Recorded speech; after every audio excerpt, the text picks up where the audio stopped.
Show me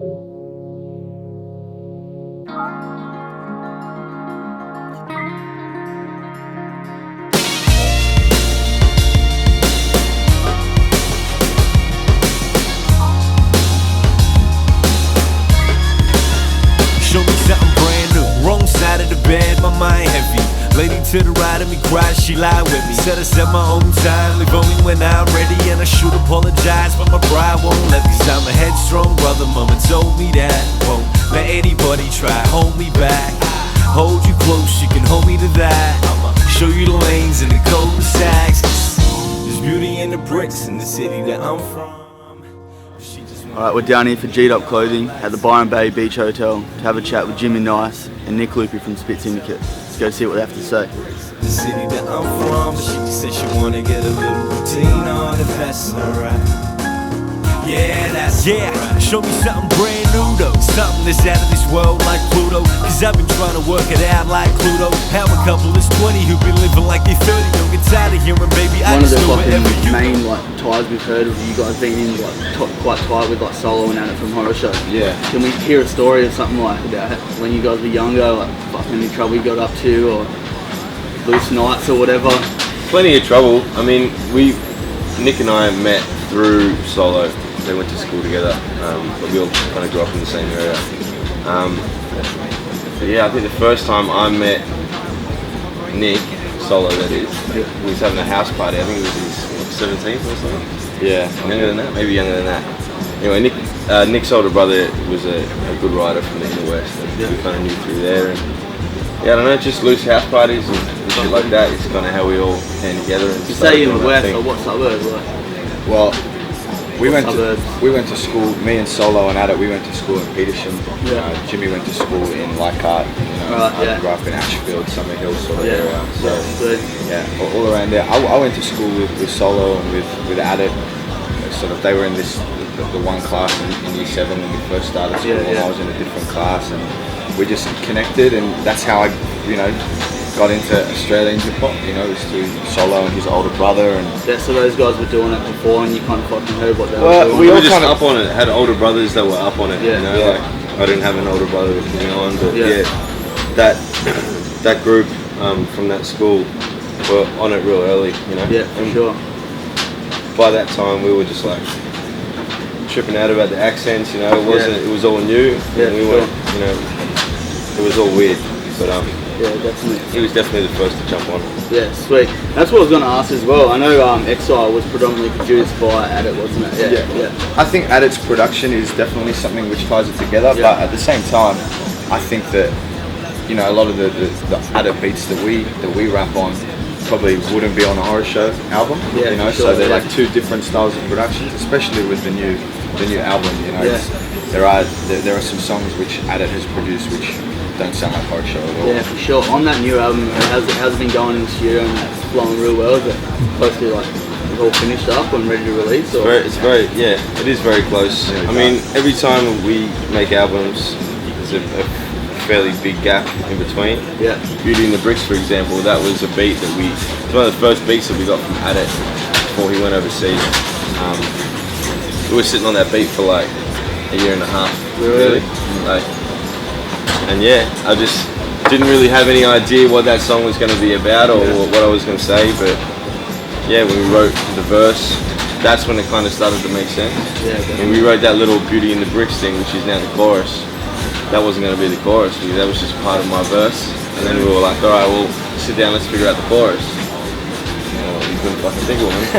And everyone was like, that's catchy, there's something to that. And so that became the chorus, and then we made the song from there. That Sprung tomorrow, you excited for that? Is that one of the biggest things you probably played, or around about? Definitely. We played a bunch of festivals, but we never played an all hip hop festival. In Brisbane, which is like they love hip hop in Brisbane. It's always one of our favourite places to play because the crowds are always so live. So the lineup is like it's epic. That's the only way to describe it. We've been looking forward to that for months and months and months. But that'll be a good chance also for the underage stuff, that's what I'm saying. Usually we get that lineup and then you get the youngins out there. But we had nothing like that back when we started. We had like a little festival in Sydney called Shore Shop, which like a lot of Sydney MCs like all started out like I remember seeing Bliss and Esso and Hijack all on the stage, like about as big as this table. Yeah, there's about 4 people there. And then you see how they, they progress and they become these, major players. Yeah, but sure. it all kind of starts from this little, a little stage. But yeah. And Sprung is the size of Sprung and the scale of it is a testament to where hip hop's at in this country. When we were coming up, the idea of having a 10,000 person festival all hip hop is like, you never would have thought about it. And now it's they can maybe take it further. It's a really good thing. Yeah. Where do you think, like now, especially with like Sprung and like the progression of that, do you think it's always just going to be an up and up thing for like hip hop, or? Yeah, I think it's definitely the way that hip hop has been received, like in sort of wider mainstream circles in recent years, is definitely getting stronger and stronger, and the reception is getting warmer. I think radio has had a big part in that. Sort of introducing Australian hip hop. It's not nearly as viewed as lame as it was. Like maybe 5-10 years ago, it was a bit bogan, a bit ocker. Whereas now it's much more cosmopolitan now. Yeah, definitely. So just lastly on like the music ideals and stuff, who would you guys consider out of like any music genre, anything, like your biggest influence? I know it's a bit of a cliche question, but like everyone derives influences from anywhere, like, and so musically, where would you guys say? Well, the first like hip hop influences, the first hip hop that we sort of, probably the same taste here, but from the West Coast, what they were doing, the Death Row, Tupac, but also Jay-Z, of course, Nas and Biggie. They probably, when we first started to write rhymes and figure out how to flow, they were huge influences. Jimmy, I mean, right now we're all about Kendrick Lamar. There's a million, like when you're starting out and you're trying to figure out how, how to do it. You're analyzing what you hear, trying to figure out how they put the words together. There's a million different like rappers that I've taken from and try to adapt to my own like game. But Australian stuff is what has progressed my craft as well. Hearing people like Delta when he came up in Australia. The newest members of the One Day crew, these boys called Jackie Onassis, they're about to come out and just completely change the game. In my bias, but still, my opinion. But they've got this album ready, and when we heard this album, all of us and the Horror Show boys, we were all just like blown away. Not only like so impressed by it, but also like makes us take a look at what you're doing and go far out. This is where the bar has just been raised to now. Like you gotta. So that's good to have that around your crew, to have people like in your circle that are making you go, I got to do this better, or I got to, improve this. That's a really healthy thing. You should surround yourself with people like that, I think. Alright, just gonna switch over a little bit of fucking shift of focus about fucking like fashion, streetwear and stuff. Like, how important do you think, guys, like the clothes that you wear and stuff, like on stage or in your video clips and stuff, how important do you think that is in like conveying your image? Like, could you guys jump up on stage in fucking mini shorts and a Hawaiian shirt and still be taken seriously, or is it like what you guys wear? We've done that before. We've done that before, but no. To answer your question, I think that there was a time and place for that. We were belted. It was New Year's Eve. It was at a festival. It had to be done. But I think it's just important to control your image in general, whether it's through your visuals, whether it's on your live, in your live show, or down to your artwork in your album. It's important to convey, it's as important as your lyrics. We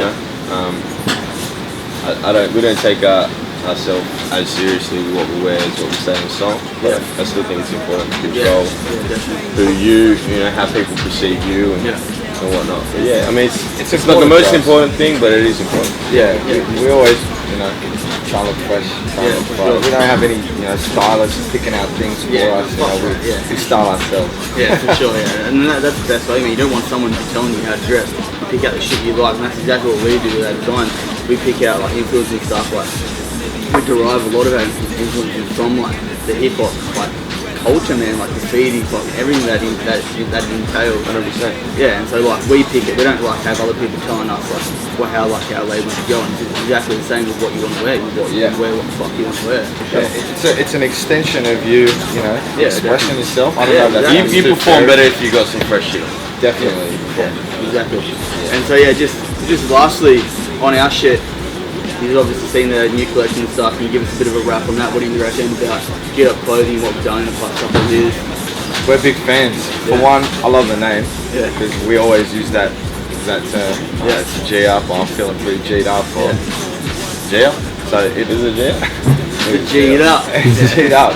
But yeah, it's fresh. It's good to see local brands, you know, just killing it. And Geedup is definitely one of the ones that we're rocking with. The hats, the shirts are fresh. Yeah, we're big fans. It's good to see people taking that, you know, like that influence of coming up with hip hop and graffiti or whatever, and kind of taking it, transferring it. You know, it evolves into, you know, mad streetwear. I like that. It's kind of sophisticated. Anything that's pushing that agenda, we support. You know, we're down with it.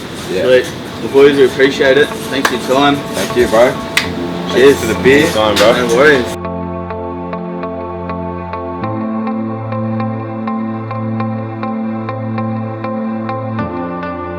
I just want you to know how sorry we are that things got so fucked up with us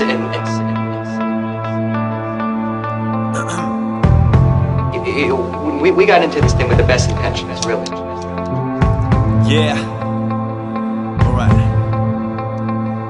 On the break, pouring drinks into my new cup. Hoping time will tell before my time is up. I'm one with the night, so I don't stay inside too much. The confines of my mind can't find true love. Still I walk around these low lit lanes like you don't miss. Scared of the open road, I lose focus. Crowd of 1,000 eyes, I'm trying to get you to notice. Someone say it's hopeless. Some days I psych myself up to call my dad.